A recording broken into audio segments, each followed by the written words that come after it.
Em qualquer outro anime de fantasia, o vilão supremo quer destruir o mundo.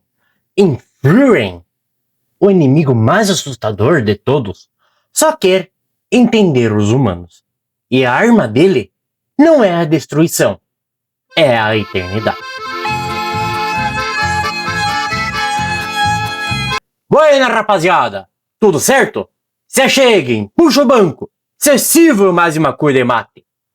Bem-vindos ao canal de Animações e Mangás, porque hoje a prosa é pesada. E desde já, e antes de qualquer coisa, deixa eu já lhes avisar, esse vídeo tem spoilers brabos sobre o próximo grande arco de Frieren, o Eldorado. Então, se tu ainda não leu o mangá, já fica o aviso. E aproveita e me responda aqui nos comentários e na enquete do vídeo. O que é pior? Ser apagado da existência na guilhotina da hora ou virar uma estátua de ouro, consciente, mas incapaz de se mover por séculos? Porque hoje a gente vai falar de um dos arcos mais pesados e filosóficos dessa obra. E sim, pode ter certeza que esse arco, quando for bem adaptado, vai ser sucesso. Depois dos eventos da última temporada, a jornada de Frieren continua, sem pressa, como sempre, seguindo aquele caminho longo até o norte, onde dizem que as almas podem finalmente descansar. E é nesse caminho que eles acabam cruzando com algo que não deveria mais existir. Antes de a gente chegar nesse ponto, temos que lembrar um pouquinho o que foi visto no último episódio. A segunda temporada terminou com uma cena extremamente linda, visualmente impecável, mas com uma informação absurda e escondida ali. Denken, o mago imperial veterano, não está lutando para vencer, ele está lutando para morrer. O objetivo final da vida dele é reencontrar a esposa que ele não conseguiu salvar quando mais novo.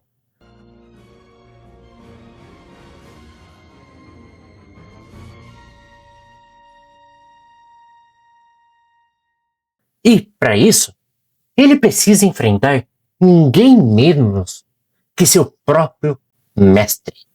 O arco de Eldorado vai pegar o tema central da obra, o tempo, e vira isso de cabeça para baixo. Porque até aqui, a gente estava vendo tudo pelos olhos da Frieren, uma elfa que já viveu séculos e talvez alguns milênios.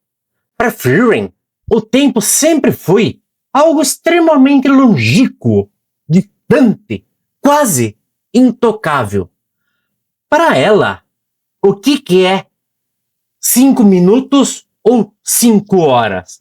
Ela mesmo comenta, me deixa dormir mais 5 horas. O tempo para ela, tanto faz. A visão de tempo para ela é diferente. Enquanto as pessoas ao seu redor envelheciam, partiam e viravam lembrança, ela continuava caminhando, vivendo sua vida como se sempre estivesse um pouco fora desse fluxo. Mas Eldorado quebra isso, porque ali o tempo ele não desacelera, ele para, simplesmente estabiliza e congela, virando ouro. Por isso Eldorado não é uma ideia, é literalmente. Eldorado não é uma cidade viva, é mais um cemitério dourado a céu aberto, ruas inteiras paradas no tempo, pessoas congeladas no meio de um passo, como se o mundo inteiro tivesse sido interrompido no meio de um suspiro. E além do mais, o que mais assusta é o silêncio, como se nada ali tivesse permissão para continuar existindo. E quem está no meio disso tudo é Mast, o general do Lorde Demoníaco mais poderoso que existe. Mast, o Eldorado. Ele não é simplesmente o mais poderoso. O poder dele é menor somente que do Lorde Demônio. Mas a magia dele não mata. Ela transforma. E ela transforma de uma forma que não existe mais volta. O mais curioso é que nem Furin encara Mast como encara os demais demônios. Não é sobre poder que estamos falando aqui. É como se ela estivesse diante de algo que até mesmo a lógica que ela passou séculos entendendo fugiu. A lógica do tempo simplesmente escafedeu-se. Para vocês terem uma ideia do nível disso, a própria série, a mestra da mestra de Furin, a grande maga que está no topo absoluto da magia, o Grimório Vivo, já tentou enfrentar Mast, mas recuou. Sim, a série tentou enfrentar esse demônio, mas preferiu recuar, não por fraqueza, mas porque entendeu o que estava diante dela. Enfrentar Mast não é uma luta. É como tentar sair no soco contra uma tempestade ou segurar uma enchente simplesmente com as mãos nuas. Não existe vitória ali. Por isso, Eldorado nunca foi destruído. Ela foi isolada, selada, trancada, como um erro que ninguém conseguiu corrigir. Se você matar Max, nós iremos perder permanentemente a magia de Agols. E daí? Nós podemos perder para sempre a chance de voltar Eldorado, a cidade fortificada de Vaisa, ao normal. Ao invés disso, nós, magos de primeira classe, iremos selá-lo em Mast. De encontrarmos uma forma de fazer Eldorado voltar ao normal.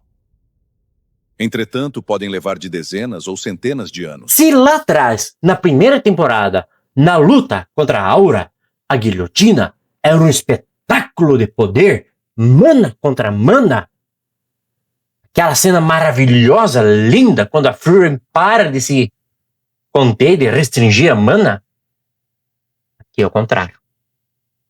Eldorado é o oposto. É uma guilhotina que vem em câmera lenta. Não tem explosão, não tem impacto imediato, é só um destino inevitável se aproximando devagar.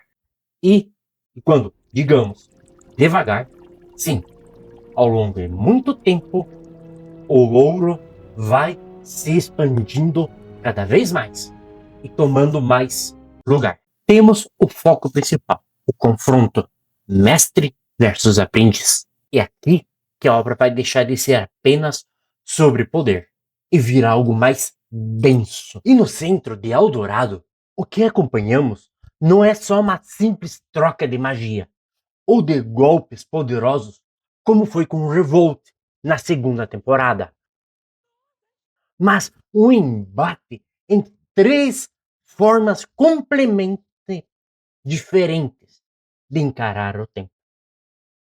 De um lado, temos um humano, Denken, o humano que sentiu o peso dos anos na pele.